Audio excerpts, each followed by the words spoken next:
नवी दिल्लीत काल झालेल्या सोहळ्यात राष्ट्रपती द्रौपदी मुर्मू यांच्या हस्ते आचार्य जगद्गुरू रामभद्राचार्य यांना 58वा ज्ञानपीठ पुरस्कार प्रदान करण्यात आलाय। रामभद्राचार्य यांनी चित्रकूट इथं तुलसीपीठची स्थापना केली आहे। ते संस्कृतचे मोठे पंडित मानले जातात।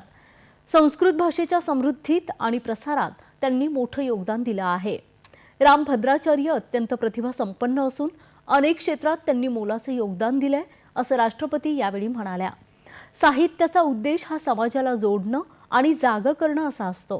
ही दोन्ही उद्दिष्ट रामभद्राचार्य यांच्या कार्यातून पूर्ण होत आहेत असे गौरवोद्गार त्यांनी काढले आहेत। प्रज्ञाचक्षु असलेले रामभद्राचार्य हे शिक्षण तज्ज्ञ म्हणूनही प्रसिद्ध आहेत। ते 22 भाषा बोलू शकतात। त्यांनी 80हून अधिक पुस्तकांची आणि ग्रंथांची रचना केली आहे। यात मुख्यतः आध्यात्मिक टीकात्मक पुस्तकांचाही समावेश आहे। 2015 साली त्यांना पद्मभूषण देऊन गौरवण्यात आलं। 1996 साली त्यांनी अंध विद्यार्थ्यांसाठी विद्यालय तर 2001 साली दिव्यांग विद्यापीठाची स्थापना केली। हे जगातलं एकमेव दिव्यांग विद्यापीठ आहे।